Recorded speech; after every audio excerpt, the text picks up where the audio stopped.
out to us, and we've never been here before, so. No, who are you making this this for?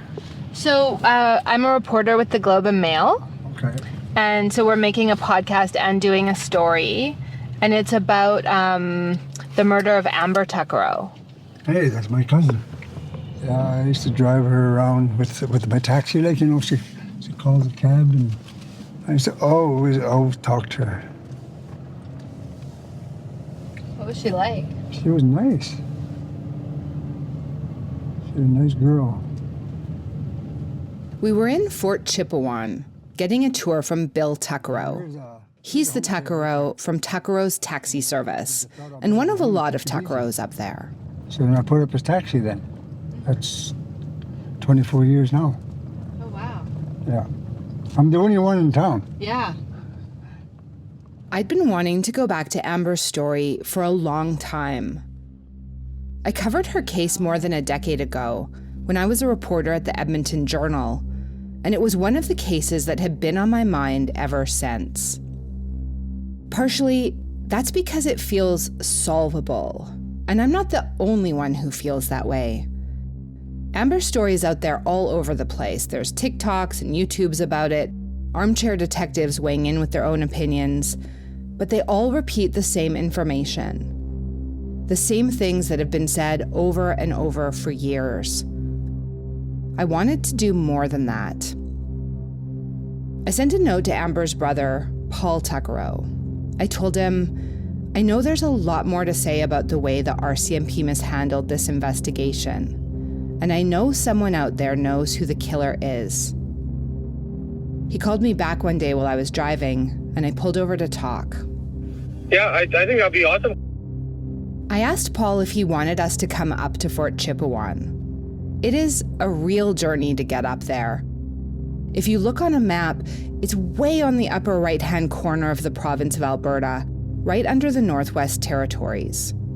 I think that would be best if you were to actually come up here, because this way then I think it'd be a lot better, because everybody wants a story, but no one wants to come see us. Yeah. So that's why we're kind of hesitant to keep anybody ending. There's only two ways into the community in the winter: fly in or drive the ice roads. There's a whole Facebook group dedicated to whether the ice road is safe or not. And when we were heading up there, people were divided. So we flew. We went to Fort McMurray first, and then got ready to fly to Fort Chipewyan. It was a tiny little plane carrying maybe a half dozen passengers. As we boarded, a few ravens were eating Timbits off the runway. The flight's just less than an hour long. Outside, the land was white and frozen. The area is so vast, but it's crisscrossed with grids of industry. We left late in the afternoon, and the sun was already hanging low in the sky. We landed in the dark and cold. I'm Jana Pruden. From the Globe and Mail, this is In Her Defense, 50th Street. Episode 2, in Cree, wîkihk. In English, home.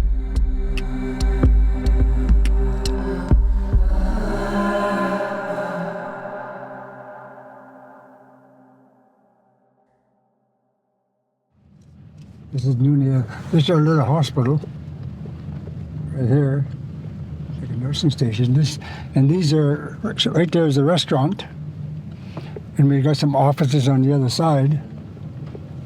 And right here is the gas station. And there's another little restaurant there too, hey? Yeah, there's a little restaurant on the side there, yeah. Though when we went today, they were pretty much sold out of food. They said you have to order really early. Really? Every day. This year was the old co-op. There's about 800 people in Fort Chipewyan, and they're mostly Indigenous, Dene, Métis, and Cree. There's Mi'kmaq First Nation, and there's Athabasca First Nation, and there's Métis, and other, Right, and then all in the community of Fort Chip. That's right. This year, that's where the church used to be. Somebody burned that down, and And the priest's house, I guess, was right beside it. Somebody burned that down after all the. When did the church get burned down? Oh boy, about 3 years ago. And about 2 months after that, then they burnt the priest's house down.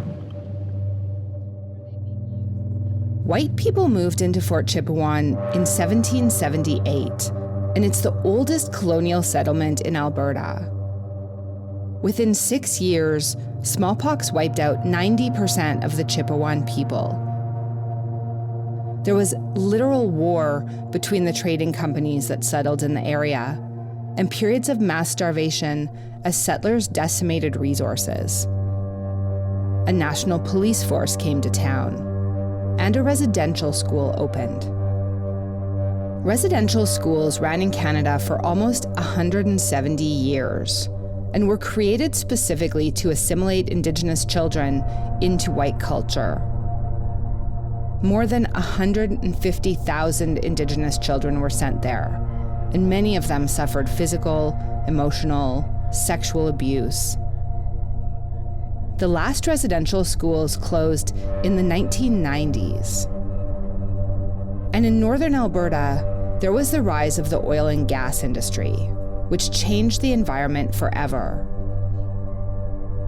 I mention all of this because it's not just history. The effects play out in countless ways for people in Fort Chip every single day. You wouldn't have to worry down. There's nothing there but mud now. Our lake's all drained out. Really? It's all over like that, eh? It's all over the world like that. Everything's all, I don't know, there's just no water anymore. Is that because of the hydro dam? Well, in a way, yes. Since 1967, since then they start taking on water, eh? This place used to be a fish plant before. That's when we had a lot of water. Now there's no fish to, nobody wanted to buy our fish because of the pollution of the plants. Here's all these old Yeah, husks of boats. Yeah, these are the old boats that used to be off the fishing when we used to fish. The water is a whole other story, but it's all part of life in Fort Chip now. And it's an example of how what was done decades ago still affects everything, including how and where people work, and what they eat and drink, and how they live. Yeah, this used to be the old church area right here, and the residential school right in this area.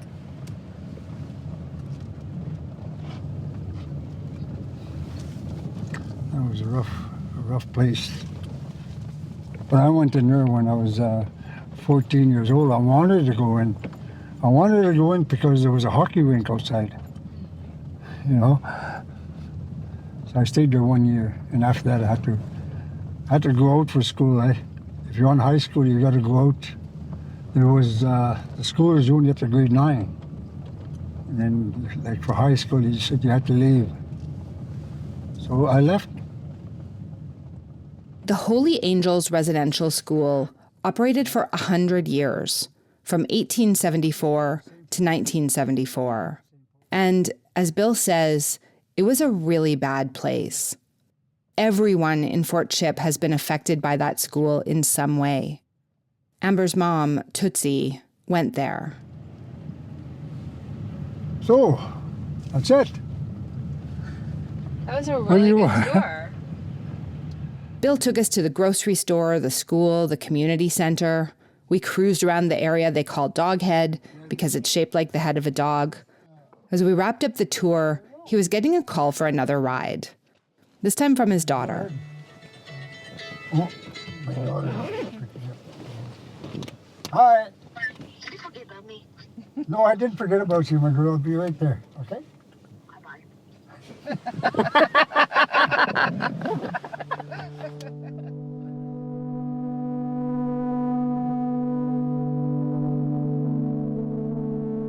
Tootsie and her husband had 4 sons. Paul, Billy Joe, Conrad, and Justin. And then in the early days of 1990, they got a call. We'll talk about Amber as a baby. I always wanted a little girl, and but I couldn't. So when my husband at the time, one of his nephews called him and asked him, or told him, I guess, they had a little girl, but they couldn't afford to keep her as they were staying in a hotel room, if we were interested in adopting the little girl. So when he asked me, I was just like, yeah, let's go get her. She wasn't high level. And when I seen her at the hospital, instantly loved her. She was so cute. Tiny little baby. 6 pounds she was.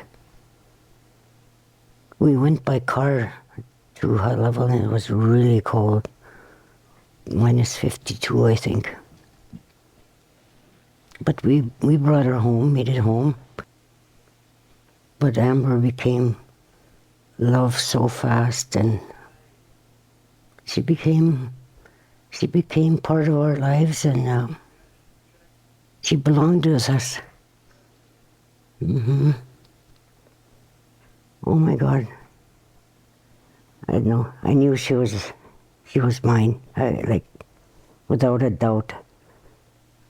But there was also, it was a scary year, the first year, because the mom had every right to take her back if she wanted.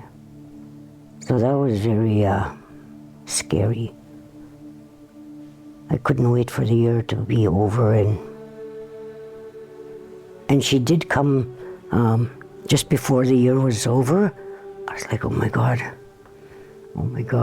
she's gonna take her back. But she didn't. She just come and see, I guess, where Amber was and see how she was living, I suppose. And as she was leaving, she thanked me for taking Amber. Yeah, very, very emotional. I was in fear, because I was just like, holy. Then I was just thinking, what if she tries to take her? What am I going to do? I don't know. Thank God she didn't, though. Mm-hmm. And you were living in Fort Chip there then? Mm-hmm. And you're from Fort Chipewyan originally? Yeah. Mm-hmm. So that first year passes. And then what was Amber like as a kid? What kind of little girl was she? Spoiled. By you? By everyone. Oh, and she was a backward baby. She would stay up most of the night and sleep in the daytime. Mm-hmm. So we take turns now watching her at night. But no, it didn't matter. Actually, we'd see who would go. Like, I want to do it. Yeah. She was such a lovable little girl. So she's so cute. Is that why everybody spoiled her? She was just so cute? No, because, well, could be, but I think to our family, like, she was our special baby. And I think that's why she was so loved, and used to call her our special baby. The Tuckrows are a loving family, but they've been through a lot, and things haven't always been easy. When Tootsie and her husband split up, Paul became the head of the family, and he and Judy Ann looked out for the other kids. And then mom and dad divorced, and then I kind of, I raised my brothers and my sister. Yeah. Do what you gotta do. And what was she like as a teenager? She was hard to get to school. We tried to make her go to school, but she liked her music. She liked singing and dancing with the kids. when she cleaned up, she'd turn up the music. She followed me everywhere when I'd go visit my family because Paul says she didn't want to stay home with him. But she didn't care what she said to anybody. Someone said something cheeky to her, she'll say something cheeky back. Oh my God, she was wild. Here's Amber's friend, Teresa Antoine again. Like, we were constantly running around in the bushes. Like, there's trails. Every day after school, we would walk through this one trail. We'd meet at the rocks. We call them the rocks. Right from the school doors to the rocks. If I was waiting there, she'd be waiting there. I was the one getting her in trouble all the time. Her brother, actually, you know what? We'd go to the park and we'd stay too late. Her brother Paul would have to come find us. And she'd be like, Teresa told me to stay. Yeah, I was the one. I gather Paul was quite protective. He told me that... Oh my God. Don't even get me started on Paul. Sometimes Amber couldn't even come out because if she was too late coming home from school, she wouldn't be able to go out the evening. Paul was so protective. Yeah, he was pretty, strict, I think. Yeah, a little bit too strict, I think, but in my opinion. When you think about her, are there specific memories that you have? Are there good times that you like to think about? Or I always think about the time that we had a sleepover at my house. My mom and we kept my mom and dad up till about 4 a.m. Finally, my dad came in my room, turned the light bulb out, took the light bulb out, and he's like, "Hey," he said, "if I hear you hyenas one more time," he said, "I'll walk Amber home." It was 4 o'clock in the morning. We had a sleepover. That was the best memory I've ever had. That's the last memory the last time that I actually think of before. That's pretty much all I can remember from way back then. After that, it was just teenagers, and she moved away when I was 15, 14, around there. But we still kept in touch. We had phone bills that were $800 from being on the phone all night because they were long distance calls. My mom and dad, my Uncle Paul too. My Uncle Paul was like, "You girls can't talk no more. I'm gonna block your number." Funny, our calls had to be less than an hour after that. And what kind of things would you guys talk about? Honestly, she was enjoying living out there. She liked the school. She liked the friends she had. She's telling me how she used to sneak out and stay out until or her mom and dad would go to bed, or her dad would go to bed around 11, and she'd be out till 4 a.m. That kind of stuff. 15. She was 15 or 16 around there. Wow. It was rebel stuff. Yeah, I gather she went through a rebellious streak as a teenager, like a lot of us do, I've heard. I think she did. I'm not sure. Cigarettes, and I know she smoked before me. Cigarettes and stuff like that. So yeah, maybe she was a little bit rebellious.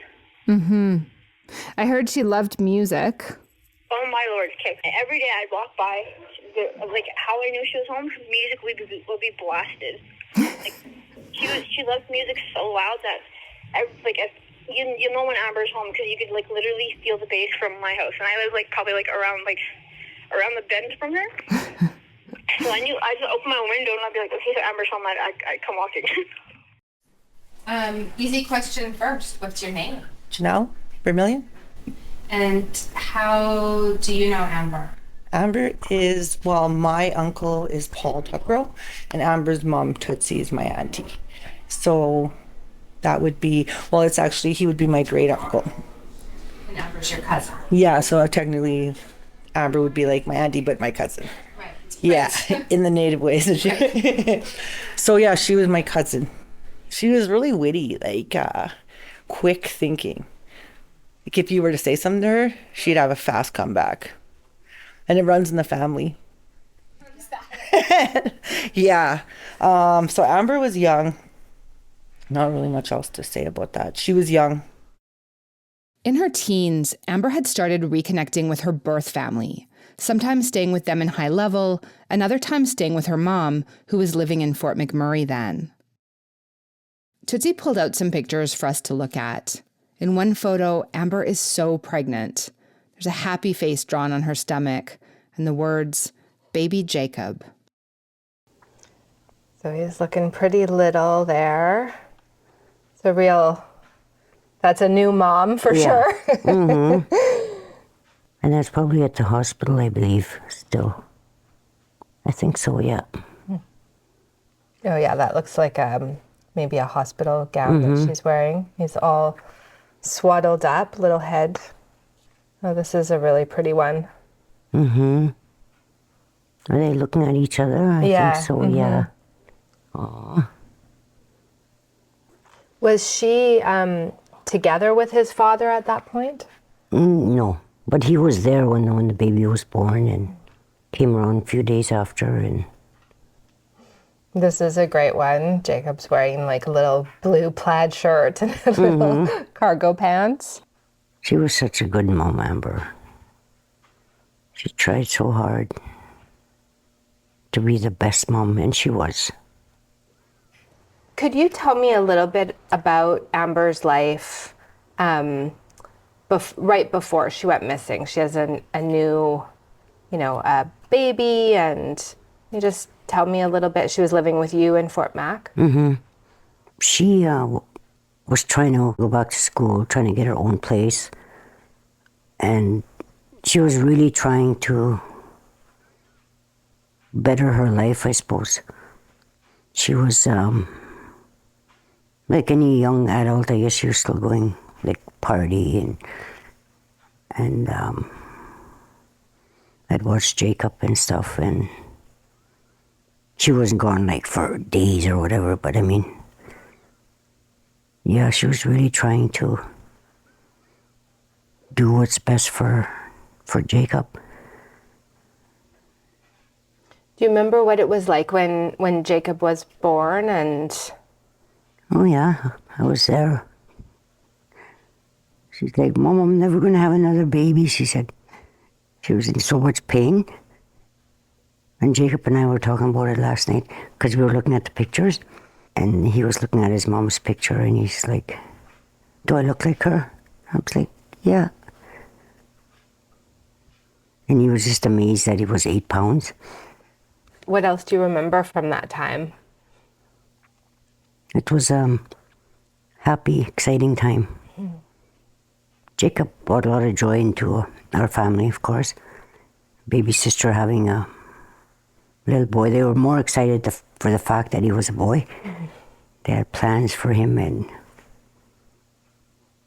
yeah, they look out for him still today, like his uncles. And his cousins, of course, too, but yeah. You said Amber wanted to go back to school. Did she have something specific that she wanted to study? Well, she was going to do upgrading first. She wanted to get her grade 12, and then from there. But she never really had plans as to what she wanted to go to school for. She just needed to upgrade it first. And she had applied and everything, so she was going back to school. But before she could do that, she disappeared. Every night, Tootsie and Jacob kissed a picture of Amber beside the bed. Her family and community were doing everything they could to find her and to get the public and media and even the police to take her disappearance seriously. I think it's because we're Indians, First Nation people. They don't give a shit about us. That's what I think. I think that's what it comes down to. I think it's easier for them to do the job, or for them to sleep better at night, where they don't. It's a lot easier for them to think that, oh yeah, this person's a drunk, this person's on the streets and whatever, versus somebody that's like normal, like us, you know. We live, we go to work, we do whatever. They can't. Yeah, we're stereotyped. Even to this day, how many years later, we're still facing it.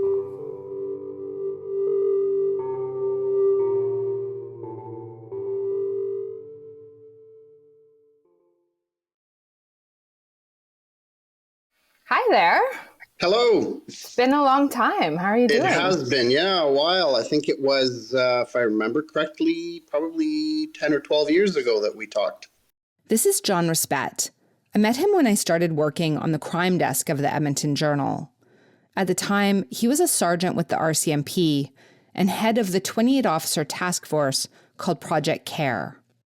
So Project CARE was a task force conceptualized right around 2002 and into 2003. And the reason behind it was approximately 70 plus unsolved cases of missing persons or unidentified human remains appearing in and around Edmonton, primarily in the east side, Sherwood Park, Beaumont, Leduc, rural areas. So anywhere between 70 and 90 files were examined and analyzed, and it was at that point determined that we were likely looking at a serial offender or offenders being responsible for some or many of these unsolved cases. But Rpet wasn't on Amber's case at the beginning. The investigation started with the local RCMP detachment. At first, police there said they had no reason to believe Amber was in any danger, and that her general whereabouts were known, as in, they thought she wasn't really missing. So, a few things didn't happen that are really important in a missing persons investigation. No one collected video from security cameras in the area, including from the little gas station and convenience store right beside the motel. By the time police went looking for it, any footage from the day Amber disappeared had been taped over. Police didn't go to pick up her suitcase for more than 2 months, and when they did, they took pictures of what was inside. Some fake nails, jewelry, baby toys, but then it wasn't stored properly, and at some point the suitcase and all its contents were destroyed by the police. A lot of people have theories about what Amber was up to when she went missing. That she was involved in the sex trade or drugs, involved in a lifestyle that's often been referred to as high risk. I don't like that term. I think of it more as vulnerable or preyed upon. Initially, Jana, Amber wasn't deemed to be living, quote unquote, that high risk lifestyle that we were very, very focused on. There was no information or evidence that she was involved in the sex trade. Drug addictions or mental health didn't appear to be factors, that readily emerged. It seemed to be, a suspicious case, certainly. When you look at the circumstances, who would argue that? So we were aware and had been in communication with Leduc Detachment and eventually provided some consultation, some thoughts and ideas based on our experiences on some investigative techniques or practices they might want to consider. When we did ultimately take the file over to Project CARE, it was more so on the fact that we were concerned with the offender potentially being responsible, for more than what we felt was at play here. What he's saying is that even though they didn't consider Amber high risk, Project CARE eventually took over her case because police thought maybe she was the victim of a serial killer. I was a part of the team. Yeah, absolutely. I had investigators that, everybody was assigned tasks to pursue and investigate, whether they were interviewing individuals or whether they were following some leads or things like that. And then one day, they found something truly shocking. It was late in the afternoon, might have been even early evening hours, and I sensed a buzz from a handful of investigators who had received that recording and had listened to it. And so we huddled around and repeated, the recording and playing it. It was very eerie, very eerie. It was a recording of a phone call. Yo, where are we going? Street. You could hear that Amber's in a vehicle and that a man's driving. We're just heading south of Beaumont, or north of Beaumont. We're heading north of Beaumont. You better not be taking me anywhere I don't want to go. I want to go into the city. The call happened the night she disappeared. It's one of those, very, very interesting and rare investigational finds that, as investigators, we didn't expect something like that to emerge. And when it did, it reverberated within the team, simply because we obviously learned a lot. We learned that she did, in fact, accept a ride from an unknown individual I think that was pivotal in that, it changed the scope of the investigation. That foul play was definitely a factor. Amber had gone from missing to murdered. Like that man that just came out of the store, that man that just got out of this pickup truck, like I look at these men like, is that the man? Is that the voice? It's not often that you're hearing what sounds like the last words of a person alive, and it sounded like she knew something was wrong. It just broke my heart over and over because I knew what was at the end of the phone call. That's next time on In Her Defense, 50th Street.